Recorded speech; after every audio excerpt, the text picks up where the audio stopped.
be. Ganda. Oh. Ay, ang ganda. Oh. Ito yung una. Para may buhok-buhok siya, be.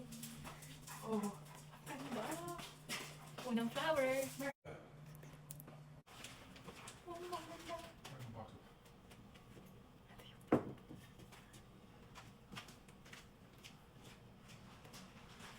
Ang ganda nito. Sarado pa yung mga lilis niya. Pero ito yung paborito namin bulaklak na mag-asawa kasi sobrang bango nito pag bukas na siya. Tingnan mo. Pag namumukadkad na siya, sobrang bango niya. Diba? Yan yung pangalawa. Pero sobrang ganda talaga nito. Oh. For, ano lang, for satisfaction. Honey, I'm doing that. I'm not talking to you.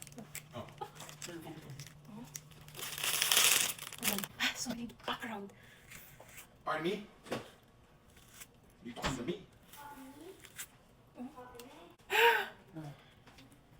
What was it?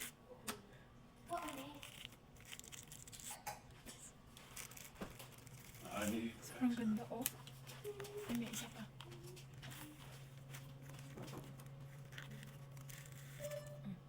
Ay, ang ganda. Ay, ay, grabe ang ganda. Ay, ang ganda nito. Arrange natin. Tingnan niyo mga nila. Oh, diba? Sobrang ganda. Wala tong amoy, pero, be, sa ganda pa lang, nangangalingasaw na. Oh, sobrang ganda talaga.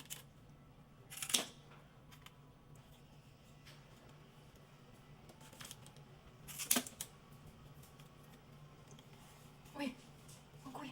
Sobrang ganda. Wala. Ay, Diyos ko, sobrang ganda niya. Oh? Oh. Sabi ko pag nalulungkot kayo, bumili na kayo ng flower. Ayan o. Diba? Paano ka magiging malungkot tapos ganito yung nakikita mo? Diba hindi? Pero hindi to ang sagot sa ating problema. Pang-tapa lang to, band-aid lang to, be. Oh. Diba? Ang ganda niya. Lalagay ko to sa office. Tapos may isa pa dito. Lalagay natin dito. Ito. Hindi ako marunong mag-arrange ng mga ano lang ako, ganyan lang ako ng ganyan, okay? So, hindi tayo professional kuno ha. Sa mga color combination, wala. Gusto ko lang talaga ng flowers at ano lang natin kuha namin mag-asawa doon sa flower shop. Yun lang ang binibili namin. Wala akong mga color combination. At tingnan nyo to, napili niya to.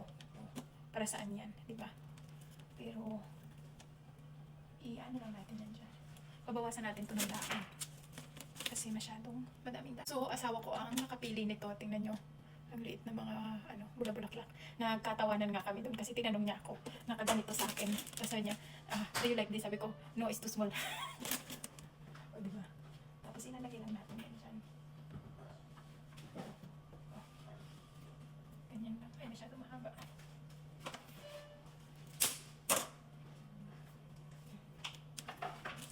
Balik ko na yung mga dahon. Ganda niya, be. Sandali lang sa inyo. Oh. Oh. Tapos yung release na yan, magbubukas yan, mabango yan. Oh, walang color combination kung ano lang yan, kung ano lang nakayanan natin. Oh, di ba? Ang ganda oh. Kahit pa paano mapapasaya tayo nito kada umaga nagising natin, ito yung makikita natin sa countertop, di ba?